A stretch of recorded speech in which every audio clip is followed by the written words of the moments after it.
ਸਾਰਿਆਂ ਨੂੰ ਸਤਿ ਸ਼੍ਰੀ ਅਕਾਲ ਤੇ ਮੈਂ ਤੁਹਾਡਾ ਛੋਟਾ ਵੀਰ ਪੱਤਰਕਾਰ ਸ਼ਾਮ। ਹਰ ਇੱਕ ਪਹਿਲੂ ਤੇ ਤੁਸੀਂ ਪੰਜਾਬੀ 365 ਨੂੰ ਦੇਖਦੇ ਹੋਵੋਗੇ ਤੇ ਅੱਜ ਬਰਜਿੰਦਰ ਸਿੰਘ ਹੁਸੈਨਪੁਰ ਬੜਾ ਨਾਂ ਸੁਣਿਆ। ਕਮੈਂਟਾਂ ਵਿੱਚ ਵੀ ਤੁਸੀਂ ਦੇਖਿਆ ਹੋਣਾ ਕਿ ਲੋਕ ਸਵਾਲ ਕਰਦੇ ਆ ਕਿ ਬਰਜਿੰਦਰ ਸਿੰਘ ਹੁਸੈਨਪੁਰ ਵੱਡੇ ਦਿਲ ਵਾਲਾ, ਸਾਨੂੰ ਨੇਤਾ ਵੀ ਇਹੋ ਜਿਹਾ ਚਾਹੀਦਾ। ਤੇ ਅੱਜ ਤੁਹਾਡੀ ਮੁਲਾਕਾਤ ਕਰਵਾਉਂਦੇ ਆ ਬਰਜਿੰਦਰ ਸਿੰਘ ਹੁਸੈਨਪੁਰ ਸਾਹਿਬ, ਬਹੁਤ ਬਹੁਤ ਸਵਾਗਤ ਹੈ ਪੰਜਾਬੀ 365 ਤੇ। ਹਾਂਜੀ, ਸਤਿ ਸ਼੍ਰੀ ਅਕਾਲ ਜੀ। ਪੰਜਾਬੀ 365 ਦੇ ਸਾਰੇ ਦਰਸ਼ਕਾਂ ਨੂੰ ਬਹੁਤ ਬਹੁਤ ਵਾਹਿਗੁਰੂ ਜੀ ਕਾ ਖਾਲਸਾ, ਵਾਹਿਗੁਰੂ ਜੀ ਕੀ ਫਤਿਹ। ਭਾਈ, ਕੀ ਮਹਿਸੂਸ ਕਰ ਰਹੇ ਆ ਤੁਸੀਂ ਕਿ ਅੱਜ ਜਿਸ ਰਸਤੇ ਤੇ ਤੁਸੀਂ ਚੱਲੇ ਹੋਏ ਹੋ, ਲੱਗਦਾ ਆ ਕਿ ਮੰਜ਼ਿਲ ਨੇੜੇ ਲੱਗਦੀ ਆ? ਉਹਨਾਂ ਪਬਲਿਕ ਦੇ ਜਦੋਂ ਦੁੱਖ ਸੁਣਦੇ ਆ, ਤੁਸੀਂ ਦੁੱਖ ਸੁਣ ਕੇ ਕਿਤੇ ਨਾ ਕਿਤੇ ਜਾ ਕੇ ਮੱਲਮ ਲੱਗਦੀ ਹੈ ਕਿ ਲੱਗਦਾ ਦਿਲ ਨੂੰ ਸਕੂਨ ਮਿਲਦਾ? ਬਿਲਕੁਲ ਜੀ, ਕਿਉਂਕਿ ਸੇਵਾ ਭਾਵਨਾ ਸਾਨੂੰ ਇਹ ਸਾਡੇ ਧਰਮ, ਸਾਡੇ ਵਿਰਸੇ ਤੋਂ ਸਾਨੂੰ ਪ੍ਰਾਪਤ ਹੋਈ ਆ ਔਰ ਗੁਰੂ ਸਾਹਿਬਾਨ ਦਾ ਸਾਨੂੰ ਹੁਕਮ ਵੀ ਆ ਕਿ ਜੋ ਵੀ ਤਿਲ ਫੁੱਲ ਤੁਸੀਂ ਆਪਣੀਆਂ ਸੰਗਤਾਂ ਦੇ ਲਈ ਕਰ ਸਕਦੇ ਆ ਉਹ ਜ਼ਰੂਰ ਕਰਨਾ ਚਾਹੀਦਾ ਆ। ਅਤੇ ਸੇਵਾ ਤਾਂ ਸਾਡੀ ਇੱਕ ਜ਼ਿੰਦਗੀ ਦੀ ਜਿਹੜੀ ਪਹਿਲੀ ਪੌੜੀ ਆ ਉਹ ਹੈ ਹੀ ਆ। ਸੋ ਸਾਡੇ ਰੂਹ ਦੀ ਖੁਰਾਕ ਵੀ, ਸਾਡੇ ਦਿਲ ਦੀ ਖੁਰਾਕ ਵੀ ਜਿਹੜੀ ਸੇਵਾ, ਇਹ ਇੱਕ ਅਹਿਮ ਹਿੱਸਾ ਆ। ਸੋ ਜਿਵੇਂ ਤੁਸੀਂ ਇਹ ਪ੍ਰਸ਼ਨ ਕੀਤਾ ਜੀ, ਬਿਲਕੁਲ ਜੀ, ਜਦੋਂ ਸੇਵਾ ਕਰਦੇ ਆ ਇੱਦਾਂ ਦੇ ਲੋਕ ਮਿਲਦੇ ਆ ਕਿ ਉਹ ਰੋਣੇ ਹੀ ਲੱਗ ਪੈਂਦੇ ਆ।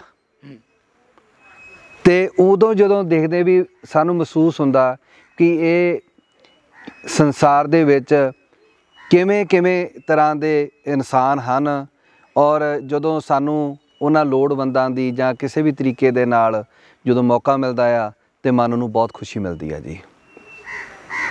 ਤੇ ਰੱਬ ਕਿਸੇ ਨੇ ਦੇਖਿਆ ਨਹੀਂ ਹੁੰਦਾ, ਬੰਦੇ ਦੇ ਰੂਪ ਵਿੱਚ ਹੀ ਰੱਬ ਹੁੰਦਾ। ਵੈਸੇ ਤਾਂ ਕਣ ਦੇ ਵਿੱਚ ਭਗਵਾਨ ਹੈ, ਕਿਉਂਕਿ ਕਿਤੇ ਨਾ ਕਿਤੇ ਇੱਕ ਐਸੀ ਸਟੇਜ ਆ ਜਾਂਦੀ ਜਿੱਥੇ ਅਸੀਂ ਰੁਕ ਕੇ ਅਸੀਂ ਉਹ ਮਹਿਸੂਸ ਕਰਦੇ ਹਾਂ ਕਿ ਰੱਬ ਨੇ ਜਿਹੜੀ ਇਨਸਾਨ ਦੀ ਰਚਨਾ ਕੀਤੀ ਉਹ ਕਿਉਂ ਕੀਤੀ, ਕਿਸ ਲਈ ਕੀਤੀ।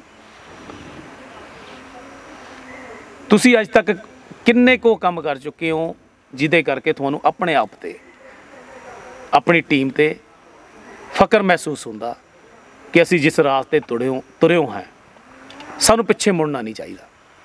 ਉਹ ਕਿਹੜੇ ਕੰਮ ਹੈ, ਉਹ ਕਿਹੜੇ ਵਿਚਾਰ ਸੀ ਜਿਹਨੂੰ ਲੈ ਕੇ ਤੁਸੀਂ ਅੱਗੇ ਜਾ ਰਹੇ? ਮੈਂ ਜਦੋਂ ਬਿਲਕੁਲ ਛੋਟਾ ਜਿਹਾ ਸੀ ਨਾ, ਇਹ ਘਰ ਮੇਰੇ ਨਾਨਕਿਆਂ ਦਾ ਘਰ ਆ। ਠੀਕ ਹੈ। ਅਤੇ ਮੇਰੇ ਨਾਨਾ ਜੀ ਦੇ ਕੋਲ ਕੋਈ ਆਇਆ ਪਿੰਡ ਤੋਂ, ਉਹ ਕਹਿੰਦਾ ਜੀ ਵੀ ਮੈਨੂੰ ਵੀ ਕੁਛ ਮਦਦ ਦੀ ਲੋੜ ਆ। ਇਹ ਗੱਲ 92-93 ਦੀ ਹੋਣੀ ਆ, ਵੀ ਮੈਨੂੰ 100 ਰੁਪਇਆ ਦੇਵੋ, ਮੈਂ ਕੋਈ ਦਵਾਈ ਲੈਣੀ ਆ। ਅਤੇ ਮੇਰੇ ਨਾਨਾ ਜੀ ਨੇ ਉਦੋਂ ਉਹਨੂੰ 50 ਰੁਪਏ ਕੱਢ ਕੇ ਆਪਣੀ ਜੇਬ 'ਚੋਂ ਦਿੱਤੇ, ਪਰ ਨਾਲ ਉਹਨਾਂ ਨੇ ਕਿਹਾ ਵੀ ਮੈਨੂੰ ਲੱਗਦਾ ਨਹੀਂ ਵੀ ਇਹਨੂੰ ਲੋੜ ਆ, ਵੀ ਸ਼ਾਇਦ ਇਹ ਜ਼ਰੂਰ ਸ਼ਰਾਬ ਪੀਊਗਾ। ਅਤੇ ਮੈਂ ਉਦੋਂ ਉਹਨਾਂ ਨੂੰ ਕਿਹਾ ਵੀ ਹੋ ਸਕਦਾ ਤੁਹਾਡੀ ਇਹ ਸੋਚ ਆ, ਪਰ ਜੇ ਉਹਨੂੰ ਵਾਕਿਆ ਹੀ ਲੋੜ ਹੋਵੇ ਤਾਂ ਫਿਰ ਕੀ ਹੋਊਗਾ।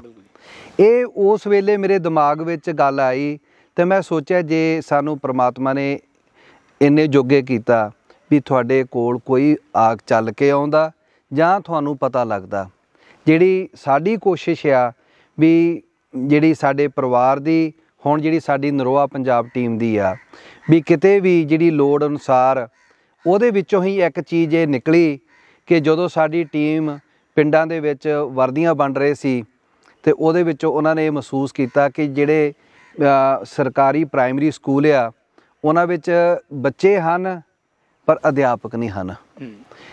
ਅਤੇ ਸਾਡੀ ਜਿਹੜੀ ਇਸ ਬੜੇ ਟੀਮ ਦੇ ਸੁਹਿਰਦ ਮੈਂਬਰ ਆ, ਉਹ ਕਹਿੰਦੇ ਵੀ ਆਮ ਲੋਕ ਇਹ ਆਪਣਾ ਰੌਲਾ ਰੱਪਾ ਪਾਉਣ ਦੇ ਲਈ ਵੀ ਅੱਜ ਜੀ 10 ਵਰਦੀਆਂ ਵੰਡੀਆਂ, ਅੱਜ 50 ਵਰਦੀਆਂ ਵੰਡੀਆਂ, ਆਪਾਂ ਨੂੰ ਕੋਈ ਇੱਦਾਂ ਦਾ ਆਪਣੇ ਇਲਾਕੇ ਦੇ ਵਿੱਚ ਕਾਰਜ ਕਰਨਾ ਚਾਹੀਦਾ ਆ ਜਿਹੜਾ ਇੱਕ ਬੱਚੇ ਦੀ ਜ਼ਿੰਦਗੀ ਵਿੱਚ ਸਾਰੀ ਜ਼ਿੰਦਗੀ ਉਹਦੇ ਵਿੱਚ ਉਹਦਾ ਪ੍ਰਭਾਵ ਔਰ ਉਹਨੂੰ ਉਹਦਾ ਲਾਭ ਮਿਲੇ। ਉਹ ਹੈ ਸਿੱਖਿਆ। ਬਿਲਕੁਲ ਜੀ। ਉਹਦੇ ਵਿੱਚੋਂ ਜਿਹੜਾ ਸਾਡਾ ਸਭ ਤੋਂ ਪਹਿਲਾ ਪੁਆਇੰਟ ਨਿਕਲਿਆ ਕਿ ਪ੍ਰਾਇਮਰੀ ਸਕੂਲ ਦੇ ਵਿੱਚ ਜਿੰਨੇ ਵੀ ਸਾਡੇ ਨਵਾਂਸ਼ਹਿਰ ਬਲਾਕ ਦੇ ਆ, ਜੋ ਲੋੜ ਅਨੁਸਾਰ ਉਹਦੇ ਵਿੱਚ ਜੀ ਸਾਡਾ ਇਹ ਅਹਿਮ ਜਿਹੜਾ ਸਾਡਾ ਮਿਸ਼ਨ ਜਿਹੜਾ ਇਸ ਟਾਈਮ ਚੱਲ ਰਿਹਾ ਆ ਉਹ ਹੈਗਾ ਪ੍ਰਾਇਮਰੀ ਸਕੂਲ ਦੇ ਵਿੱਚ ਬੱਚਿਆਂ ਨੂੰ ਅਧਿਆਪਕ ਦੇਣੇ। ਜਿਵੇਂ ਤੁਸੀਂ ਕੱਲ ਅਧਿਆਪਕ ਹੁਣ ਤੱਕ ਰੱਖ ਚੁੱਕੇ ਜੀ?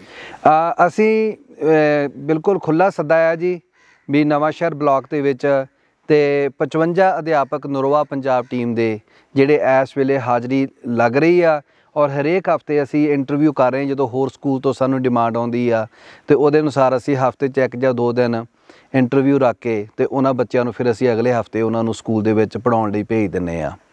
ਇਸ ਦੇ ਨਾਲ ਜਿਹੜਾ ਨਵਾਂ ਸ਼ਹਿਰ ਦੇ ਵਿੱਚ ਇੱਕੋ ਇੱਕ ਸਪੈਸ਼ਲ ਬੱਚਿਆਂ ਦਾ ਸਕੂਲ ਸੀ ਜਿਹੜਾ ਬੰਦ ਹੋ ਗਿਆ ਸੀ ਔਰ ਸਾਨੂੰ ਉਹਦਾ ਵੀ ਇੱਕ ਸੇਵਾ ਦਾ ਮੌਕਾ ਮਿਲਿਆ ਵੀ ਉਹ ਸਕੂਲ ਨੂੰ, ਕਿਉਂਕਿ ਉਹ ਬੱਚੇ ਜੇ ਸੰਸਾਰ ਦੇ ਵਿੱਚ ਅਸੀਂ ਉਹਨਾਂ ਬੱਚਿਆਂ ਨੂੰ ਨਹੀਂ ਸੰਭਾਲਾਂਗੇ, ਦੇਖੋ ਇਹ ਸਰਕਾਰਾਂ ਦੇ ਤਾਂ ਬਹੁਤ ਮੁੱਢਲੇ ਫਰਜ਼ ਆ।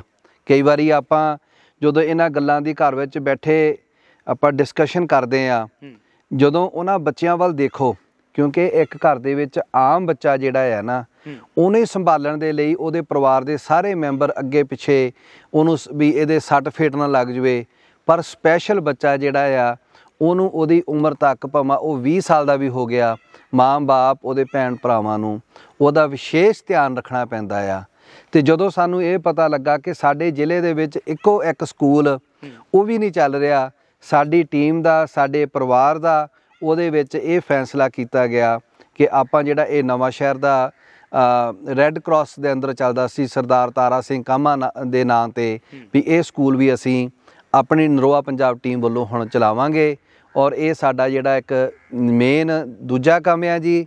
ਉਸ ਤੋਂ ਪਹਿਲਾਂ ਅਸੀਂ ਵਾਤਾਵਰਣ ਨੂੰ ਵਿੱਚ ਆਪਣਾ ਯੋਗਦਾਨ ਪਾਉਂਦੇ ਹੋਏ ਵੀ ਜਿਹੜੇ ਪਿੰਡ ਨੇ ਵੀ ਸਾਨੂੰ ਕਾਲ ਕੀਤੀ, ਅਸੀਂ ਉਹਨਾਂ ਨੂੰ ਜੋ ਵੀ ਰੁੱਖ ਚਾਹੀਦੇ ਸੀ ਸਮੇਂ ਦੇ ਅਨੁਸਾਰ ਉਹ ਪਹੁੰਚਾਏ। ਔਰ ਖੇਡਾਂ ਨੂੰ, ਨੌਜਵਾਨੀ ਬੱਚਿਆਂ ਨੂੰ, ਬਜ਼ੁਰਗਾਂ ਨੂੰ ਦੁਬਾਰਾ ਸਾਡੀਆਂ ਖੇਡ ਦੇ ਮੈਦਾਨਾਂ ਵਿੱਚ ਲਿਆਉਣਾ, ਇਹ ਵੀ ਸਾਡਾ ਇੱਕ ਵਿਸ਼ੇਸ਼ ਜਿਹੜਾ ਆ ਪ੍ਰੋਜੈਕਟ ਆ ਜਿਹ 'ਤੇ ਅਸੀਂ ਕੰਮ ਕਰਦੇ ਹਾਂ। ਔਰ ਪਿੰਡਾਂ ਦੇ ਵਿੱਚ ਅਸੀਂ ਵੱਖ-ਵੱਖ ਨਵਾਂ ਸ਼ਹਿਰ ਦਿਆਂ 'ਚ ਕਬੱਡੀ ਦੇ ਟੂਰਨਾਮੈਂਟ ਕਰਵਾ ਚੁੱਕੇ ਹਾਂ। ਤੁਹਾਡੇ ਜਾੜਲਾ ਦੇ ਲਾਗੇ ਅਸੀਂ ਬਹੁਤ ਵੱਡਾ ਇੱਕ ਕੁਸ਼ਤੀ ਦੰਗਲ ਵੀ ਕਰਵਾਇਆ। ਪਰ ਸਾਡਾ ਜਿਹੜਾ ਮੇਨ ਉਦੇਸ਼ ਆ ਕਿ ਪਿੰਡਾਂ ਦੇ ਬੱਚਿਆਂ ਨੂੰ, ਨੌਜਵਾਨਾਂ ਨੂੰ, ਬਜ਼ੁਰਗਾਂ ਨੂੰ, ਕਿਉਂਕਿ ਇੱਕ ਸਿਹਤਮੰਦ ਇਨਸਾਨ ਤਾਂ ਹੀ ਰਹਿ ਸਕਦਾ ਆ ਕਿ ਜੇ ਉਹ ਆਪਣੇ ਸਰੀਰ ਦੇ ਨੂੰ ਕਸਰਤ ਕਰੇ। ਤੇ ਜਿਹੜੇ ਬੱਚੇ ਆ ਉਹ ਖੇਡਾਂ ਵਿੱਚ ਆਉਣ ਔਰ ਖੇਡਾਂ ਦੇ ਅਨੁਸਾਰ ਉਹ ਸਕਾਲਰਸ਼ਿਪ ਲੈਣ, ਅੱਗੇ ਨੌਕਰੀਆਂ ਲੈਣ 'ਚ ਉਹਨਾਂ ਨੂੰ ਸਹਾਈ ਹੁੰਦਾ ਆ। ਔਰ ਸਾਡਾ ਇਹ 'ਤੇ ਵੀ ਬਹੁਤ ਵੱਡਾ ਇੱਕ ਪ੍ਰੋਜੈਕਟ ਚੱਲ ਰਿਹਾ ਆ ਜਿਹਦੇ ਵਿੱਚ ਅਸੀਂ ਪਿੰਡਾਂ ਦੀਆਂ ਗਰਾਊਂਡਾਂ ਨੂੰ ਦੁਬਾਰਾ ਹਰਿਆ ਭਰਿਆ ਕਰਨ ਦੇ ਲਈ ਉਹ ਬੱਚੇ ਜਿਹੜੇ ਘਰਾਂ ਦੇ ਵਿੱਚ ਬੈਠ ਕੇ ਫੋਨਾਂ 'ਤੇ, ਟੀਵੀਆਂ 'ਤੇ ਹੀ ਵਿਅਸਤ ਰਹਿੰਦੇ ਸੀ, ਅਸੀਂ ਉਹਨਾਂ ਨੂੰ ਦੁਬਾਰਾ ਖੇਡ ਦੇ ਮੈਦਾਨਾਂ ਵਿੱਚ ਲਿਆਉਣ ਲਈ ਇਹ ਸਾਡਾ ਇੱਕ ਜਿਹੜਾ ਅਹਿਮ ਜਿਹੜਾ ਸਾਡਾ ਪ੍ਰੋਜੈਕਟ ਚੱਲ ਰਿਹਾ ਜੀ। ਭਾਜੀ ਮਕਸਦ, ਸਾਡਾ ਮਕਸਦ ਕੀ ਆ? ਸਾਡਾ ਮਕਸਦ ਇਹ ਤਾਂ ਨਹੀਂ ਕਿ ਜਿੱਦਾਂ ਬਾਕੀ ਲੋਕ ਕਰਦੇ ਆ ਕਿ ਸਿਆਸਤ ਆਉਣਾ ਆ 4 ਦਿਨ ਦੀ ਚਾਂਦਨੀ ਫਿਰ ਹਨੇਰੀ ਰਾਤ, ਕਿ ਉੱਥੇ ਆ ਕੇ ਫਿਰ ਖਤਮ ਹੋ ਜਾਵੇਗੀ ਸਾਡੀ ਸਿਆਸਤ। ਵੋਟਾਂ ਖਤਮ ਹੋਈਆਂ ਅਤੇ ਵੋਟਾਂ ਖਤਮ ਹੋਣ ਤੋਂ ਬਾਅਦ ਬਰਜਿੰਦਰ ਸਿੰਘ ਹੁਸੈਨਪੁਰ USA। ਅਤੇ ਮੈਨੂੰ ਇੱਕ ਹੋਰ ਸਵਾਲ ਦਾ ਜਵਾਬ ਦਿਓ ਕਿ ਲੱਗਦਾ ਆ ਕਿ ਤੁਸੀਂ ਹੁਣੇ ਹੀ ਵਰਕ ਸਟਾਰਟ ਕੀਤਾ ਕਿ ਪਹਿਲਾਂ ਤੋਂ ਹੀ ਸਮਾਜ ਸੇਵੀ ਹੋ? ਕਿ ਲੋਕ, ਇਹ ਮੇਰੇ ਸਵਾਲ ਨਹੀਂ, ਇਹ ਪਬਲਿਕ ਦੇ ਸਵਾਲ ਹੈ ਜਿਹੜੇ ਸਾਡੇ ਪੇਜ ਦੇ ਉੱਤੇ ਕਮੈਂਟ ਆਉਂਦੇ ਆ, ਕਮੈਂਟਾਂ 'ਚੋਂ ਇਹ ਇੱਕ ਸਵਾਲ ਸੀ।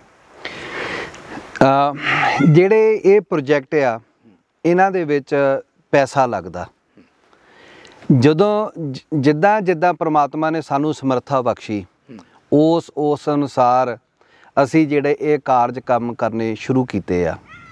ਕਿਉਂਕਿ ਜੇ ਸਾਡੇ ਕੋਲ 1 ਰੁਪਈਆ ਆ ਤਾਂ ਅਸੀਂ ਉਹ 'ਚੋਂ 10 ਪੈਸੇ ਖਰਚਾਂਗੇ, ਰੁਪਏ 'ਚੋਂ ਫਿਰ ਅਸੀਂ ਅੱਗੇ ਜਦੋਂ 1000 ਹੋਊਗਾ ਤਾਂ 100 ਰੁਪਈਆ ਖਰਚਾਂਗੇ। ਇਹ ਸਾਡਾ ਪਰਿਵਾਰ ਜਿਹੜੀ ਸਾਨੂੰ ਇੱਕ ਧਰਮ ਅਤੇ ਸਾਡੇ ਵਿਰਸੇ ਤੋਂ, ਖਾਸ ਕਰਕੇ ਮੈਂ ਪੰਜਾਬ ਦੇ ਜਿਹੜਾ ਅਸੀਂ ਵਿਰਸਾ, ਕਿਉਂਕਿ ਜਦੋਂ ਅਸੀਂ ਬਾਹਰ ਗਏ ਆ ਨਾ ਉੱਥੇ ਜਾ ਕੇ ਸਾਨੂੰ ਪਤਾ ਲੱਗਦਾ ਕਿ ਅਸੀਂ ਵੱਖਰੇ ਕਿਉਂ ਆ ਉਹਨਾਂ ਦੇ ਨਾਲੋਂ। ਕਿਉਂਕਿ ਜੇ ਤੁਸੀਂ ਦੱਖਣ ਭਾਰਤ ਵਿੱਚ ਚਲੇ ਜਾਓ ਉੱਥੇ ਤਾਂ ਉਹ ਵੈਸਟਰਨ ਕਲਚਰ ਇੰਨਾ ਕਿ ਉਹਨਾਂ ਨੇ ਧਾਰਨ ਚੁੱਕਿਆ ਆ ਵੀ ਤੁਹਾਨੂੰ ਗਿਆ ਨੂੰ ਪਾਣੀ ਦਾ ਘੁੱਟ ਵੀ ਨਹੀਂ ਪਿਲਾਉਂਦੇ। ਅਤੇ ਸਾਡੇ ਪੰਜਾਬ ਦੇ ਵਿੱਚ ਕੋਈ ਆ ਜਾਵੇ ਅਤੇ ਅਸੀਂ ਜਿੰਨਾ ਚਿਰ ਉਹ ਬੱਸ ਨਾ ਕਰ ਦੇਵੇ ਤੇ ਅਸੀਂ ਉਹਨਾਂ ਚਿਰ ਉਸ ਬੰਦੇ ਨੂੰ ਛੱਡਦੇ ਨਹੀਂ ਹੈਗੇ। ਸਾਡੇ ਰਗਾਂ 'ਚ ਆ ਜੀ। ਜੀ ਮੈਂ ਜਦੋਂ ਪਹਿਲੀ ਵਾਰ ਆਇਆ ਸੀ ਅਮਰੀਕਾ ਤੋਂ, ਤੇ ਮੈਂ ਆਪਣੇ ਪਰਿਵਾਰ ਦੇ ਜਿਹੜੇ ਸਾਡੇ ਪਰਿਵਾਰਾਂ 'ਚ ਲੋੜਵੰਦ ਸੀ ਬੱਚੇ, ਮੈਂ ਉਹਨਾਂ ਨੂੰ ਪੜ੍ਹਾਉਣਾ ਸ਼ੁਰੂ ਕੀਤਾ। ਜਿਵੇਂ ਜਿਵੇਂ ਸਾਡੀ ਸਮਰੱਥਾ ਵੱਧਦੀ ਗਈ, ਜਿਵੇਂ ਅਸੀਂ ਗੁਰੂ ਰਾਮਦਾਸ ਸਕੂਲ ਬਣਾਇਆ, ਉਹਦੇ ਵਿੱਚ ਮੈਂ ਅਕਸਰ ਹੀ ਕਹਿਣਾ ਹੁੰਦਾ ਕਿ ਸਾਡੇ ਜਿਹੜੇ 2012 ਦੇ ਵਿੱਚ ਜੀ, ਉਹਦੇ ਵਿੱਚ ਜਿਹੜੇ ਵੀ ਸਾਡੇ ਲੋੜਵੰਦ ਸੀ ਉਹ ਬੱਚੇ ਜਿਹੜੇ ਸਕੂਲ 'ਚ ਆਉਂਦੇ ਸੀ, ਜਿਹੜੇ ਡਰਾਈਵਰਸ, ਹੈਲਪਰ ਜਾਂ ਸਵੀਪਰ, ਉਹਨਾਂ ਨੂੰ ਪਹਿਲੇ ਦਿਨ ਤੋਂ ਅਸੀਂ ਸਕੂਲ ਦੇ ਵਿੱਚ ਘੱਟੋ ਘੱਟ ਸਾਡੇ ਕੋਲ 70-80 ਬੱਚੇ ਅਜਿਹੇ ਹਨ ਜਿਨ੍ਹਾਂ ਨੂੰ ਅਸੀਂ ਫ੍ਰੀ ਪੜ੍ਹਾਉਂਦੇ ਹਾਂ। ਫਿਰ ਉਹ ਤੋਂ ਅੱਗੇ ਚੱਲਦੇ ਪਿੰਡ ਹੁਸੈਨਪੁਰ ਦੇ ਵਿੱਚ ਅਸੀਂ ਪ੍ਰਾਇਮਰੀ ਸਕੂਲ ਬਣਾਇਆ, ਜਿਹਦੇ ਵਿੱਚ ਅੱਜ 80 ਤੋਂ 90 ਬੱਚੇ ਮੇਰੇ ਖਿਆਲ ਉੱਥੇ ਪੜ੍ਹ ਰਹੇ ਆ। 7 ਅਧਿਆਪਕ ਰੱਖੇ ਆ ਜੀ ਉੱਥੇ, ਪੂਰਾ ਵਧੀਆ ਇਨਫਰਾਸਟਰਕਚਰ ਬਣਾ ਕੇ ਦਿੱਤਾ ਆ। ਇਹ ਤਾਂ ਜਦੋਂ ਦੀ ਅਸੀਂ ਅਮਰੀਕਾ ਗਏ ਆ, ਸਾਡਾ ਪਰਿਵਾਰ ਗਿਆ, ਜਿਵੇਂ ਜਿਵੇਂ ਪ੍ਰਮਾਤਮਾ ਨੇ ਸਾਡੇ ਇਨਕਮ ਸੋਰਸ ਵਧਾਏ, ਉਵੇਂ ਹੀ ਅਸੀਂ ਅੱਗੇ ਜਿਹੜੇ ਆ ਇਹ ਕੰਮ ਵਧਾਉਣੇ ਸ਼ੁਰੂ ਕਰ ਦਿੱਤੇ ਆ। ਹੁਣ ਅਸੀਂ ਨਰੋਆ ਪੰਜਾਬ, ਤੁਸੀਂ ਜਿਹੜੀ ਗੱਲ ਕੀਤੀ ਵੀ ਕੀ ਹੋਊਗਾ, ਕੀ ਚਾਹੁੰਦੇ ਆ, ਮਕਸਦ ਕੀ ਆ, ਸਾਡਾ ਮਕਸਦ ਆ ਨਰੋਆ ਪੰਜਾਬ। ਜਿਹੜੀ ਸਾਡੀ ਨੌਜਵਾਨੀ ਦਾ ਇਸ ਵੇਲੇ ਬਿਲਕੁਲ ਦਿਮਾਗ ਦੇ ਵਿੱਚ ਸਾਰਾ ਕੁਝ ਉਹਦੀ ਵੀ, ਅੱਜ ਤੁਸੀਂ ਪਿੰਡਾਂ ਵਿੱਚ ਕਿਸੇ ਨੌਜਵਾਨ ਨੂੰ, ਜਿਹੜਾ ਬੱਚਾ 10ਵੀਂ 12ਵੀਂ 'ਚ ਪੜ੍ਹਦਾ ਆ, ਉਹਨੂੰ ਜਦੋਂ ਅਸੀਂ ਪੁੱਛਾਂਗੇ ਤਾਂ ਉਹ ਕਹਿੰਦਾ ਵੀ, ਤੁਸੀਂ ਉਹਨੂੰ ਪੁੱਛੋਗੇ ਕੀ ਕਰਨਾ ਆ, ਇਸ ਟਾਈਮ ਸਾਡਾ ਜਿਹੜਾ ਦਿਮਾਗ, ਸਾਡੀ ਜਿਹੜੀ ਡਰੇਨ, ਇੰਨੇ ਤੱਕ ਜਿਹੜਾ ਬ੍ਰੇਨ ਡਰੇਨ ਹੋ ਚੁੱਕਾ ਆ, ਉਹਦੇ ਕੋਲ ਕੋਈ ਦੂਜੀ ਗੱਲ ਹੀ ਹੈ ਨਹੀਂ ਕਿ ਆਈਲੈਟਸ ਤੋਂ ਬਗੈਰ, ਕੋਈ ਨਹੀਂ ਸੋਚਦਾ। ਕਿਉਂਕਿ ਸਾਡੀਆਂ ਸਰਕਾਰਾਂ ਇਸ ਵਿੱਚ ਬਿਲਕੁਲ ਅਸਫਲ ਹੋ ਗਈਆਂ। ਖੇਤੀ ਤੇ ਮੈਂ ਆਵਾਂ ਤੇ ਵੀ, ਖੇਤੀ ਇੱਕ ਇਸ ਖਿੱਤੇ ਦਾ ਅਹਿਮ ਜਿਹੜਾ ਵਪਾਰ ਸੀ, ਪਰ ਸਾਨੂੰ ਖੇਤੀ ਦੇ ਨਾਲ ਜਿਹੜੀਆਂ ਆ ਇੰਡਸਟਰੀ ਨਹੀਂ ਲੱਗੀ, ਜਿਹੜਾ ਬਹੁਤ ਵੱਡਾ ਕਾਰਨ। ਜਦੋਂ ਆਪਾਂ ਕਹਿ ਦਿੰਦੇ ਨਾ ਕਿ ਪੰਜਾਬ ਵਿੱਚ ਨੌਕਰੀਆਂ ਕਿੰਨੀ ਕੁ ਸਰਕਾਰ ਦੇ ਸਕਦੀ ਆ, ਸਰਕਾਰ ਨੇ ਸਾਰਿਆਂ ਨੂੰ ਨੌਕਰੀਆਂ ਨਹੀਂ ਸੀ ਦੇਣੀਆਂ। ਸਰਕਾਰ ਨੇ ਲੋਕਾਂ ਨੂੰ ਵਪਾਰ ਕਰਨ ਦੇ ਲਈ ਉਸ ਤਰੀਕੇ ਦੇ ਨਾਲ ਕਾਰਖਾਨੇ ਬਣਾਉਣੇ ਸੀ ਵੀ ਜੇ ਹੁਣ ਸਾਡੇ ਇੱਥੇ ਕਣਕ ਹੁੰਦੀ ਆ, ਚੌਲ ਹੁੰਦੇ ਆ, ਤੇ ਉਹਨਾਂ ਨੂੰ ਪੈਕਿੰਗ ਕਰਕੇ ਜਿਹੜੀਆਂ ਫੈਕਟਰੀਆਂ ਆ ਉਹ ਮੱਧ ਪ੍ਰਦੇਸ਼, ਜੇ ਗੁਜਰਾਤ 'ਚ ਲੱਗੀਆਂ ਆ, ਤੇ ਪੰਜਾਬ 'ਚ ਕਿਉਂ ਨਹੀਂ ਹੈਗੀਆਂ? ਇੰਨੇ ਸਟੈਂਡਰਡ ਦੀ ਜਿਹੜੀ ਬਾਸਮਤੀ ਪੈਕ ਹੁੰਦੀ ਆ, ਪੰਜਾਬ ਦੇ ਵਿੱਚ ਮੇਰੇ ਖਿਆਲ 'ਚ ਇੱਕ ਵੀ ਉਸ ਲੈਵਲ ਦੀ ਮਿਲ ਨਹੀਂ ਹੈਗੀ ਜਿਹੜੀ ਅੰਤਰਰਾਸ਼ਟਰੀ ਸੰਸਾਰ ਪੱਧਰ ਤੇ ਜਿਹਦਾ ਉਹਦਾ ਸਤਰ ਹੋਵੇ। ਕਸੂਰ ਕਿਹਦਾ? ਕਸੂਰ ਮੇਰੇ ਖਿਆਲ 'ਚ ਸਾਡਾ ਹੀ ਆ, ਕਿਉਂਕਿ ਆਪਾਂ ਕਿਸੇ ਨੂੰ ਕਸੂਰ ਦੇਣ ਦੀ ਜਗ੍ਹਾ ਜੇ ਅਸੀਂ ਆਪਣਾ ਸਵੈ ਪੜਚੋਲ ਕਰੀਏ ਕਿ ਅਸੀਂ ਅੱਜ ਸਟੈਂਡ ਕਿੱਥੇ ਕਰਦੇ ਹਾਂ, ਅਸੀਂ ਇੱਕ ਦੂਜੇ ਨੂੰ ਦੂਸ਼ਣਬਾਜ਼ੀ, ਪਿੰਡਾਂ ਦੀਆਂ ਧੜੇਬਾਜ਼ੀਆਂ, ਮੈਂ ਹੈਰਾਨ ਹਾਂ ਕਈ ਪਿੰਡਾਂ ਦੇ ਵਿੱਚ ਜਦੋਂ ਅਸੀਂ ਟੂਰਨਾਮੈਂਟ ਕਰਵਾਉਂਦੇ ਆ ਕਿ ਇੰਨੇ ਛੋਟੇ ਪੱਧਰ 'ਤੇ ਉਹਨਾਂ ਦੀਆਂ ਧੜੇਬਾਜ਼ੀਆਂ, ਜੇ ਉਹ ਇੱਕ ਕਹਿੰਦੇ ਵੀ ਜੇ ਤੁਸੀਂ ਉਹਨਾਂ ਨੇ ਟੂਰਨਾਮੈਂਟ ਕਰਵਾਉਣਾ ਤਾਂ ਅਸੀਂ ਨਹੀਂ ਆਉਣਾ। ਤੇ ਮੈਂ ਉਹਨਾਂ ਨੂੰ ਵੀ ਕਹਿਣਾ ਹੁੰਦਾ, ਦੇਖੋ ਇਹ ਤਾਂ ਸਾਡੀਆਂ ਸਾਂਝੀਆਂ ਸੱਥਾਂ ਚਾਹੀਦੀਆਂ ਸੀ ਨਾ, ਸਾਡੇ ਖੇਡ ਮੈਦਾਨ। ਜਿਹੜਾ ਕਸੂਰ ਆ ਗਿਆ, ਕਸੂਰ ਸਾਡੀਆਂ ਛੋਟੀਆਂ ਧੜੇਬਾਜ਼ੀਆਂ, ਉਹਨਾਂ ਸਿਆਸਤ। ਬਿਲਕੁਲ ਜੀ, ਆਣਾ ਜੀ ਮੁੜ ਕੇ ਤੇ ਗੱਲ ਘੁੰਮ ਫਿਰ ਕੇ ਅੱਜ ਫਿਰ, ਕਿਉਂਕਿ ਸੱਥਾਂ ਦੇ ਵਿੱਚ ਮੈਂ ਆਮ ਚਰਚਾ ਕਰਦਾ, ਲੋਕਾਂ ਨੂੰ ਜਾਗਰੂਕ ਕਰੀਦਾ ਪੰਜਾਬੀ 365 ਵੱਲੋਂ, ਇਸ ਕਰਕੇ ਵੀ ਅਲਖ ਜਗਾਉਣ ਦੀ ਕੋਸ਼ਿਸ਼ ਕਰੀਦੀ ਹੈ ਕਿ ਕਮ ਸੇ ਕਮ ਲੋਕ ਵੋਟਾਂ ਤੋਂ ਬਾਅਦ ਤਾਂ ਇਕੱਠੇ ਹੋ ਜਾਣ। ਕਮ ਸੇ ਕਮ ਤੁਸੀਂ ਵੋਟ ਪਾ ਲਈ, ਕਿਸੇ ਪਾਰਟੀ ਨੂੰ ਪਾ ਲਈ, ਪਾਰਟੀ ਦੀ ਮੈਂ ਗੱਲ ਨਹੀਂ ਕਰਦਾ, ਤੁਸੀਂ ਕਿਸੇ ਪਾਰਟੀ ਨੂੰ ਵੀ ਵੋਟ ਪਾ ਲਈ, ਕਮ ਸੇ ਕਮ ਵੋਟਾਂ ਤੋਂ ਬਾਅਦ ਤਾਂ ਯਾਰ ਇੱਕ ਸੱਥ ਕਰ ਲਓ, ਖੇਡਾਂ 'ਚ ਤਾਂ ਇਕੱਠੇ ਹੋ ਜਾਓ, ਗਰਾਊਂਡਾਂ 'ਚ ਤਾਂ ਇਕੱਠੇ ਹੋ ਜਾਓ, ਧਾਰਮਿਕ ਪ੍ਰੋਗਰਾਮਾਂ 'ਚ ਤਾਂ ਇਕੱਠੇ ਹੋ ਗਏ। ਕਿਉਂ ਸਿਆਸਤ ਨੇ ਇੰਨਾ ਕੁ ਜ਼ਹਿਰ ਘੋਲਤਾ? ਭਾਜੀ ਤੁਹਾਡਾ ਕੀ ਵਿਚਾਰ ਹੈ, ਸਿਆਸਤ ਵਿੱਚ ਆਉਣਾ ਕਿ ਨਹੀਂ ਆਉਣਾ? ਸਿਆਸਤ ਇਹ ਤਾਂ ਸੰਗਤਾਂ ਜਿਹੜੀਆਂ ਆ ਲੋਕਾਂ ਦੀ, ਜੋ ਹੁਸੈਨਪੁਰ ਵਾਲਿਆਂ ਨੇ ਤਾਂ ਕਹਿਤਾ ਜੀ ਕਿ ਸਾਨੂੰ MP ਵੀ ਇੱਦਾਂ ਦਾ ਚਾਹੀਦਾ, ਸਰਪੰਚ ਵੀ ਇੱਦਾਂ ਦਾ ਚਾਹੀਦਾ, ਤੇ MLA ਵੀ ਇੱਦਾਂ ਦਾ ਚਾਹੀਦਾ। ਮੈਂ ਆਪਣੇ ਪਿੰਡ ਵਾਲਿਆਂ ਦਾ ਬਹੁਤ ਧੰਨਵਾਦੀ ਹਾਂ ਜਿਨ੍ਹਾਂ ਨੇ ਇਹ ਗੱਲ ਕੀਤੀ, ਕਿਉਂਕਿ ਜਦੋਂ ਆਪਾਂ MLA ਦੀ ਇਲੈਕਸ਼ਨ ਜਾਂ MP ਦੀ ਕਰਦੇ ਹਾਂ, ਇਹ ਇੱਕ ਬਹੁਤ ਵੱਡਾ ਇਲਾਕਾ ਹੁੰਦਾ ਆ, ਉਹਦੇ ਵਿੱਚ ਬਹੁਤ ਵੱਖਰੇ ਤਰੀਕੇ ਦੇ ਤੁਹਾਨੂੰ ਸਾਧਨ ਚਾਹੀਦੇ ਆ।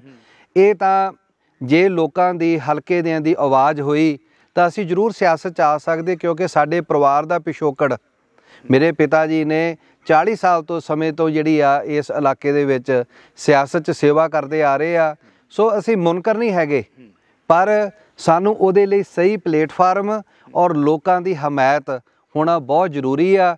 ਜੇ ਲੋਕ ਚਾਹੁਣਗੇ ਤਾਂ ਅਸੀਂ ਜ਼ਰੂਰ ਉਹਨਾਂ ਦੀਆਂ ਭਾਵਨਾ ਦੇ ਨਾਲ ਕਦਰ ਕਰਾਂਗੇ ਤੇ ਜੋ ਵੀ ਸਾਨੂੰ ਹੁਕਮ ਕਰੂਗੇ ਅਸੀਂ ਉਹਨਾਂ ਦੇ ਨਾਲ ਇਸ ਸਿਆਸਤ ਕੋ ਛੱਡੋ ਕਿਸੇ ਵੀ ਕੰਮ ਦੇ ਵਿੱਚ ਸਾਨੂੰ ਉਹ ਕਹਿਣਗੇ ਅਸੀਂ ਆਪਣੇ ਲੋਕਾਂ ਦੇ ਨਾਲ ਖੜਾਂਗੇ ਜੀ। ਬਿਲਕੁਲ ਜੀ। ਤੇ ਵਿਚਾਰ ਚਰਚਾ ਚੱਲ ਰਹੀ ਸੀਗੀ ਬਰਜਿੰਦਰ ਸਿੰਘ ਹੁਸੈਨਪੁਰ, ਕਿਉਂਕਿ ਬਰਜਿੰਦਰ ਸਿੰਘ ਹੁਸੈਨਪੁਰ ਅੱਜ ਅਲਖ ਜਗਾਉਣ ਦੀ ਕੋਸ਼ਿਸ਼ ਵਿੱਚ ਲੱਗੇ ਹੋਏ ਆ, ਪਿੰਡਾਂ ਦੀ ਸਿਆਸਤ ਨੂੰ ਇਕੱਠਾ ਕਰਨ ਦੀ ਕੋਸ਼ਿਸ਼ ਵਿੱਚ ਲੱਗੇ ਹੋ ਕਿ ਘੱਟ ਸੇ ਕਮ ਅਸੀਂ ਵੋਟਾਂ ਤੋਂ ਬਾਅਦ ਤਾਂ ਇਕੱਠੇ ਹੋ ਜਾਈਏ। ਤੇ ਸਿਆਸਤ ਦੀ ਗੱਲ ਹੈ ਕਿ ਜੇ ਤੁਸੀਂ ਪਬਲਿਕ ਲੋਕ ਚਾਹੁੰਦੇ ਆ ਕਿ ਚੰਗੇ ਸਮਾਜ ਸੇਵੀ ਚੰਗੇ ਲੋਕ ਅੱਗੇ ਆਉਣ ਤਾਂ ਤੁਹਾਨੂੰ ਖੁਦ ਅੱਗੇ ਆ ਕੇ ਰਸਤਾ ਤੈਅ ਕਰਨਾ ਪਵੇਗਾ, ਕਿਉਂਕਿ ਰਸਤਾ ਦੋ ਤਰ੍ਹਾਂ ਤੈਅ ਹੁੰਦਾ, ਇੱਕ ਲੀਡਰ ਤੁਹਾਡੇ ਤੱਕ ਆਉਂਦਾ, ਇੱਕ ਤੁਸੀਂ ਲੀਡਰਾਂ ਤੱਕ ਜਾਂਦੇ। ਜਦੋਂ ਤੱਕ ਤੁਸੀਂ ਆਪ ਵਾਹਾਂ ਅੱਡ ਕੇ ਲੀਡਰਾਂ ਨੂੰ ਨਹੀਂ ਬੁਲਾਉਂਦੇ, ਚੰਗੇ ਲੀਡਰਾਂ ਨੂੰ ਨਹੀਂ ਚੁਣਦੇ, ਉਦੋਂ ਤੱਕ ਭਲਾ ਤੁਹਾਡਾ ਵੀ ਨਹੀਂ ਹੋਣਾ। ਤੇ ਨਰਵਾ ਪੰਜਾਬ ਦਾ ਜਿਹੜਾ ਨਾਅਰਾ ਸੀਗਾ ਤੁਸੀਂ ਲਾਇਆ ਵੀ, ਉੱਤੇ ਪੂਰੇ ਵੀ ਉਤਰੇ ਹੋ। ਤੇ ਜਦੋਂ ਤੁਸੀਂ ਪਿੰਡਾਂ ਵਿੱਚ ਜਾਂਦੇ ਆ, ਪਿੰਡਾਂ ਵਿੱਚ ਜਾ ਕੇ ਉਹਨਾਂ ਨੇਤਾਵਾਂ 'ਤੇ ਵਿਚਾਰ ਜ਼ਰੂਰ ਹੁੰਦਾ, ਤੁਹਾਡਾ ਆਪਣਾ ਕੀ ਵਿਚਾਰ ਹੈ ਉਹਨਾਂ ਨੇਤਾਵਾਂ ਬਾਰੇ? ਗੱਲ ਕਰਨਾ ਚਾਹੁੰਦੇ ਹੋ ਇਸ ਬਾਰੇ ਕਿ ਦਿਲ ਨਹੀਂ ਕਰਦਾ ਕਿ ਉਹਨਾਂ ਨੇਤਾਵਾਂ ਨੂੰ ਕਿਉਂ ਇਸ ਬਾਣੀ ਵਿੱਚ ਸ਼ਾਮਲ ਕਰਨਾ? ਮੇਰੇ ਖਿਆਲ 'ਚ ਮੈਂ ਆਪਣੇ ਵਿਸ਼ੇ 'ਤੇ ਰਵਾਂ ਉਹ ਜ਼ਿਆਦਾ ਬਿਹਤਰ ਹੋਊਗਾ। ਲੋਕ ਭਲੀ ਭਾਲ ਜਾਣੂ ਹਨ ਕਿ ਉਹਨਾਂ ਦੇ ਨੇਤਾ ਜਿਨ੍ਹਾਂ ਨੇ ਵਾਅਦੇ ਕਰਕੇ ਉਹਨਾਂ ਤੋਂ ਅੱਗੇ ਆਏ ਆ, ਉਹਨਾਂ ਨੇ ਕੀ ਕੀਤਾ ਔਰ ਕੀ ਕਰਨਗੇ। ਮੈਂ ਤੁਹਾਨੂੰ ਇੱਕ ਪ੍ਰਸ਼ਨ ਕਰਦਾ ਐਜ਼ ਏ ਵੋਟਰ, ਕਿ ਲੱਗਦਾ ਕਿ ਲੀਡਰਾਂ ਦੇ ਵਾਅਦੇ ਸਟੇਜਾਂ ਦੇ ਉੱਤੇ ਕੀਤੇ ਵਾਅਦੇ ਪੂਰੇ ਕਰ ਦਿੰਦੇ? ਦੇਖੋ ਜੀ, ਜੇ ਸਾਡੇ ਮੁੱਢਲੀ ਸਿੱਖਿਆ ਹੀ ਨਹੀਂ ਅਸੀਂ ਦੇ ਸਕੇ, ਜਿਹੜੀ ਜਦੋਂ ਅਸੀਂ ਹੁਣ ਪਿੰਡਾਂ ਵਿੱਚ ਜਾ ਕੇ ਇਹ ਸਰਵੇ ਡਾਟਾ ਇਕੱਠਾ ਕੀਤਾ, ਹਾਲੇ ਤਾਂ ਅਸੀਂ ਮਿਡਲ ਸਕੂਲ 'ਚ ਤਾਂ ਗਏ ਹੀ ਨਹੀਂ, ਪ੍ਰਾਇਮਰੀ ਸਕੂਲ ਦੇ ਵਿੱਚ ਹੀ ਜਾ ਕੇ ਜੇ ਇੰਨੀ ਕੁ ਹਾਸੋਹੀਣੀ ਹਾਲਤ ਆ ਸਾਡੇ ਸਕੂਲਾਂ ਦੀ, ਸਮਾਰਟ ਸਕੂਲ ਕੰਧਾਂ ਨੂੰ ਰੰਗ ਕਰਨਾ ਨਹੀਂ ਸੀ ਹੋ ਸਕਦੇ। ਇਹ ਦਾਅਵੇ ਰਹਿ ਗਏ, ਦਾਅਵਿਆਂ ਕਰਕੇ ਜਿਹੜੀ ਇਹ ਸਮਾਜ ਦੀ ਤਰੱਕੀ ਨਹੀਂ ਹੋ ਸਕਦੀ। ਤੁਸੀਂ ਪਿੰਡਾਂ ਵਿੱਚ ਆਪ ਦੇਖੋ ਕਿ 70 ਸਾਲ ਹੋ ਗਏ ਇਹਨਾਂ ਗਲੀਆਂ ਨਾਲੀਆਂ ਦੀ ਸਿਆਸਤ ਨੂੰ ਹੁੰਦੇ ਹੋਏ। ਕੀ ਸਾਡੇ ਇਸ ਇਲਾਕੇ ਵਿੱਚ ਉਸ ਮਿਆਰ ਦੇ ਹਸਪਤਾਲ ਬਣ ਗਏ? ਨਹੀਂ ਬਣੇ। ਕੀ ਸਾਡੇ ਜਿਹੜੇ ਜਦੋਂ ਮਾਤਾਵਾਂ ਦੇ ਬੱਚਾ ਹੋਣਾ ਹੁੰਦਾ ਆ, ਉਹਨਾਂ ਨੂੰ ਉਹ ਸਹੂਲਤਾਂ ਮਿਲਦੀਆਂ ਆ ਜਿਹੜਾ ਇੱਕ ਅਮੀਰ ਬੰਦਾ ਲੈਂਦਾ ਆ, ਜਿਹੜੇ ਇਹ ਲੀਡਰ ਉਹਨਾਂ ਦੇ ਪਰਿਵਾਰਾਂ ਨੂੰ ਮਿਲਦੇ ਆ, ਕਿ ਉਹ ਆਮ ਲੋਕਾਂ ਨੂੰ ਉਹ ਸਹੂਲਤਾਂ ਮਿਲ ਰਹੀਆਂ ਆ? ਜਦੋਂ ਇਹ ਵਿਚਾਰ ਡਿਸਕਸ਼ਨ ਹੋਵੇਗੀ, ਮੇਰੇ ਖਿਆਲ 'ਚ ਇਹ ਸਵਾਲ ਦਾ ਜਵਾਬ ਆਪਣੇ ਆਪ ਮਿਲ ਜੂਗਾ ਕਿ ਜਿਨ੍ਹਾਂ ਨੇ ਸਟੇਜਾਂ 'ਤੇ ਖੜ੍ਹ ਕੇ ਗੱਲਾਂ ਕੀਤੀਆਂ ਉਹਨਾਂ ਨੇ ਸਾਡੇ ਇਲਾਕਿਆਂ ਲਈ ਕੀ ਕੀਤਾ। ਭਾਜੀ ਲੋਕ ਸਮਝਣਗੇ, ਲੋਕ ਜਾਗਰੂਕ ਹੁੰਦੇ ਆ, ਸਮਝਣਗੇ।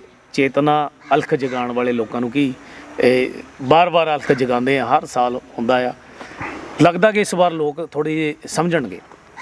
ਦੇਖੋ, ਜਿਹੜਾ ਆਧੁਨਿਕ ਜ਼ਮਾਨਾ ਆ ਗਿਆ, ਹਰ ਬੱਚੇ ਬੰਦੇ ਬਜ਼ੁਰਗ ਕੋਲ ਫੋਨ, ਸਮਾਰਟਫੋਨ ਜਿਹੜਾ ਆ ਘੱਟੋ ਘੱਟ ਉਹਨੂੰ ਜਿਹੜੀ ਇਸ ਵੇਲੇ ਆ ਸਮੇਂ ਦੀ ਖਬਰ ਤਾਂ ਮਿਲ ਰਹੀ ਆ, ਜੋ ਅੱਜ ਤੋਂ 5-10 ਸਾਲ ਪਹਿਲਾਂ ਨਹੀਂ ਸੀ, ਉਹ ਖਬਰ ਤਾਂ ਹੁਣ ਮਿਲਣ ਲੱਗ ਪਈ ਆ। ਮੁਲਾਂਕਣ ਕਰਨਾ ਕਿ ਅਸੀਂ ਧੜਿਆਂ 'ਚੋਂ ਨਿਕਲ ਕੇ ਆਪਣੇ ਪਿੰਡਾਂ ਦੀਆਂ ਲੋੜਾਂ ਅਨੁਸਾਰ, ਮੈਂ ਅਕਸਰ ਹੀ ਇੱਕ ਗੱਲ ਕਹਿਣਾ ਹੁੰਦਾ ਆ ਕਿ ਸਾਡੇ ਜੋ ਪੰਜਾਬ ਦੇ ਹਾਲਾਤ ਬਣੇ, ਮੈਂ ਇੱਕ ਅੱਖਰ ਬਹੁਤ ਆਮ ਕਰਕੇ ਸੁਣਦਾ ਵੀ ਜਦੋਂ ਸਰਕਾਰ ਬਣਦੀ ਆ ਤੇ 2-3 ਮਹੀਨਿਆਂ ਬਾਅਦ ਲੋਕ ਨਿਰਾਸ਼ ਹੋ ਕੇ ਇੱਕ ਲਫ਼ਜ਼ ਡਾਇਲੌਗ ਕਹਿਣਾ ਸ਼ੁਰੂ ਕਰ ਦਿੰਦੇ ਆ ਵੀ ਐਤਕੀ ਤਾਂ ਇਹਨਾਂ ਨੂੰ ਵੋਟ ਪਾਤੀ। ਅੱਜ ਵੋਟ ਹੋ ਜਵੇ ਨਾ, ਇਹ ਜਿੱਤੂਗੇ ਨਹੀਂ ਦੁਬਾਰਾ। ਪਰ ਵੋਟ ਪਾਉਣ ਤੋਂ 2 ਮਹੀਨੇ ਪਹਿਲਾਂ ਕਿਉਂ ਨਹੀਂ ਇਹ ਵਿਚਾਰ ਕਰਦੇ? ਇਹ ਆਪਣੇ ਜਦੋਂ ਇਹਨਾਂ ਦੇ ਕੋਲ ਲੋਕ ਵੋਟ ਮੰਗਣ ਆਉਂਦੇ ਆ, ਉਹਨਾਂ ਨੂੰ ਇਹ ਕਿਉਂ ਨਹੀਂ ਦੱਸਦੇ ਵੀ ਸਾਡੇ ਪਿੰਡਾਂ ਦੀਆਂ, ਸਾਡੇ ਬੱਚਿਆਂ ਦੀਆਂ ਕੀ ਸਮੱਸਿਆਵਾਂ ਹਨ? ਅੱਜ ਉਸ ਤੋਂ ਬਾਅਦ ਧਰਨੇ ਲਾਉਣੇ ਆ ਜੀ, ਸਾਡੇ ਆਹ ਪ੍ਰਾਈਵੇਟ ਹਸਪਤਾਲਾਂ ਦੀ ਲੁੱਟ, ਪ੍ਰਾਈਵੇਟ ਸਕੂਲਾਂ ਦੀ ਲੁੱਟ, ਪ੍ਰਾਈਵੇਟ ਬੱਸਾਂ ਦੀ ਲੁੱਟ। ਪਰ ਜਦੋਂ ਤੁਸੀਂ ਵੋਟ ਪਾਉਨੇ ਆ, ਉਦੋਂ ਤੁਸੀਂ ਇਹ ਨੇਤਾਵਾਂ ਨੂੰ ਕਿਉਂ ਨਹੀਂ ਗੱਲ ਪੁੱਛਦੇ ਕਿ ਸਾਨੂੰ ਜਿਹੜੀ ਇੱਕ ਬਹੁਤ ਹੀ ਮੁੱਢਲੀ, ਜੇ ਅੱਜ ਅਸੀਂ ਕਿਸੇ ਨੂੰ ਹੀ ਪੁੱਛਦੇ, ਜਿਹੜਾ ਪ੍ਰਵਾਸ ਪੰਜਾਬ 'ਚ ਬਹੁਤ ਇੱਕ ਅਹਿਮ ਜਿਹੜਾ ਗੰਭੀਰ ਵਿਸ਼ਾ ਬਣ ਗਿਆ ਵੀ ਸਾਡਾ ਹਰ ਬੱਚਾ ਨੌਜਵਾਨ ਉਹ ਕਿਉਂ ਪ੍ਰਵਾਸ ਲਈ ਸੋਚਦਾ ਆ? ਉਹ ਇਸ ਕਰਕੇ ਸੋਚਦਾ ਵੀ ਉਹਨਾਂ ਨੂੰ ਉੱਥੇ ਇਹ ਘੱਟੋ ਘੱਟ ਚਿੰਤਾ ਨਹੀਂ ਹੋਊਗੀ ਵੀ ਜੇ ਉਹ ਬਿਮਾਰ ਹੋਊਗੇ ਵੀ ਉਹ ਤੜਫਦੇ ਨਹੀਂ ਮਰੂਗੇ, ਉਹਨਾਂ ਦਾ ਇਲਾਜ ਹੋਊਗਾ। ਜੇ ਕੋਈ ਉਹਨਾਂ ਨੂੰ ਕੋਈ ਘਟਨਾ, ਕੋਈ ਝਗੜਾ ਹੋਊਗਾ, ਉਹਨਾਂ ਨੂੰ ਇਨਸਾਫ ਮਿਲੂਗਾ। ਹਰ ਬੰਦਾ ਇਸ ਦੇਸ਼ ਵਿੱਚ ਇੱਕ ਗੱਲ ਆਮ ਕਹਿੰਦਾ ਆ, ਜਦੋਂ ਕਿਸੇ ਦਾ ਝਗੜਾ ਕੋਈ ਸਿਵਲ ਮੈਟਰ ਹੋ ਜਾਂਦਾ, ਕੁਝ ਹੋ ਜਾਂਦਾ, ਜਿਹੜੇ ਉਸ ਸੰਬੰਧਿਤ ਕੋਰਟਾਂ ਆ, ਉਸ ਸੰਬੰਧ ਵਿੱਚ ਅਫਸਰ ਆ, ਉਹ ਆਹੂ ਲਾ ਦਿੰਦੇ ਉਹਨਾਂ ਤੋਂ ਪੈਸੇ ਲੈ ਲੈ ਕੇ, ਉਹਨਾਂ ਤੋਂ ਰਿਸ਼ਵਤਾਂ ਲੈ ਲੈ ਕੇ ਵੀ ਤੁਹਾਡੇ ਅਸੀਂ ਫੈਸਲੇ ਕਰਾ ਦਿੰਦੇ ਆ, ਪਰ ਇਨਸਾਫ ਨਹੀਂ ਕਿਸੇ ਨੂੰ ਮਿਲਦਾ। ਇਨਸਾਫ ਬਿਲਕੁਲ ਨਹੀਂ ਮਿਲਦਾ। ਇਹ ਗੱਲਾਂ ਬਹੁਤ ਗੰਭੀਰ ਆ, ਅੱਜ ਵਿਚਾਰਨ ਦੀ ਲੋੜ ਹੈ ਭਾਜੀ ਇਹਨਾਂ ਨੂੰ। ਜੀ ਬਿਲਕੁਲ ਜੀ, ਇਹ ਤਾਂ ਪਿੰਡਾਂ ਦੀਆਂ ਸੱਥਾਂ ਦੇ ਵਿੱਚ ਵਿਚਾਰਨ ਦੀ ਲੋੜ ਆ ਕਿ ਕਿਉਂ ਨਹੀਂ ਸਰਕਾਰਾਂ ਨੇ, ਜੇ ਕਿਸੇ ਦਾ ਕੋਈ ਡਿਸਪਿਊਟ ਹੋ ਜਾਂਦਾ, ਕੋਈ ਝਗੜਾ ਹੋ ਜਾਂਦਾ ਆ, ਉਹਨੂੰ ਇਨਸਾਫ ਕਿਵੇਂ ਮਿਲਣਾ ਆ, ਕਿਉਂ ਨਹੀਂ ਵਿਚਾਰ ਕੀਤੀ। ਸਾਲਾਂ ਬੱਧੀ ਕੇਸ ਕੋਰਟਾਂ ਵਿੱਚ ਚੱਲਦੇ ਚੱਲਦੇ ਲੋਕ ਮਰ ਜਾਂਦੇ ਆ, ਔਰ ਉਹਨਾਂ ਦੇ ਬੱਚੇ ਫਿਰ ਘਰਾਂ 'ਚ ਬਹਿ ਕੇ ਕਹਿੰਦੇ ਹੁਣ ਇਦਾਂ ਹੀ ਫੈਸਲਾ ਕਰ ਲਓ, ਜੇ ਕੋਈ ਜ਼ਮੀਨ ਛੱਡਣੀ ਆ ਤਾਂ ਛੱਡ ਦਿਓ, ਸਾਡੇ ਕੋਲ ਨਹੀਂ ਕੇਸ ਲੜੇ ਜਾਣੇ। ਇਹ ਕੰਮ ਵੀ ਸਰਕਾਰਾਂ ਦੇ ਸੀ। ਜਦੋਂ ਅਸੀਂ ਅੱਜ ਪੜ੍ਹਾਈ ਦਾ, ਸਿਹਤ ਦਾ ਗੱਲ ਕਰਦੇ ਆ, ਉਹਦੇ ਵਿੱਚ ਇੱਕ ਅਹਿਮ ਜਿਹੜਾ ਆ ਉਹ ਇਸ ਦੇਸ਼ ਵਿੱਚ ਇਨਸਾਫ ਲੈਣਾ, ਉਹ ਵੀ ਇੱਕ ਬਹੁਤ ਗੰਭੀਰ ਮਸਲਾ ਆ। ਵਕਾਲਤਾਂ ਇੰਨੀਆਂ ਮਹਿੰਗੀਆਂ ਹੋ ਗਈਆਂ, ਲੋਕਾਂ ਨੂੰ ਇਨਸਾਫ ਜਿਹੜੀ ਆ ਉਹ ਦਰ ਦਰ ਭਟਕਦੇ ਆਪਾਂ ਆਮ ਕਰਕੇ ਦੇਖੇ ਜਾਂਦੇ ਆ। ਸੋ ਇਸ ਕਰਕੇ ਵਿਸ਼ੇ ਬਹੁਤ ਆ, ਵਿਚਾਰਨਾ ਲੋਕਾਂ ਨੇ ਪਿੰਡਾਂ ਦੀਆਂ ਸੱਥਾਂ ਵਿੱਚ, ਪਿੰਡਾਂ ਵਿੱਚ ਆਉਣ ਵਾਲੇ ਸਮੇਂ ਦੇ ਵਿੱਚ ਜਿਹੜੀ ਆ ਸਿਆਸੀ ਲੋਕਾਂ ਨੂੰ ਸਾਨੂੰ ਸਵਾਲ ਕਰਨੇ ਚਾਹੀਦੇ ਆ।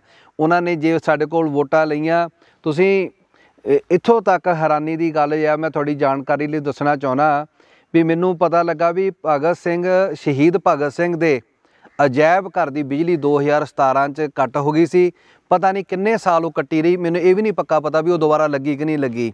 ਜਿਨ੍ਹਾਂ ਨੇ ਇਸ ਦੇਸ਼ ਦੇ ਲਈ ਆਪਾਂ ਕਹਿੰਦੇ ਵੀ ਫਾਂਸੀ ਦੇ ਚੰਮੇ ਰੱਸੇ ਜਿਹੜੇ ਉਹ ਚੁੰਮ ਲਏ ਆ, ਹੱਸ ਹੱਸ ਕੇ ਆ ਮੌਤ ਨੂੰ ਗਲਵੱਕੜੀ 'ਚ ਲੈ ਲਿਆ, ਪਰ ਉਹਨਾਂ ਦੀਆਂ ਜਿਹੜੀਆਂ ਯਾਦਾਂ ਸੀ ਉੱਥੇ ਤਾਂ ਸਾਡੇ ਕੋਲ ਦੀਵੇ ਵੀ ਨਹੀਂ ਜਗਾ ਹੋਏ।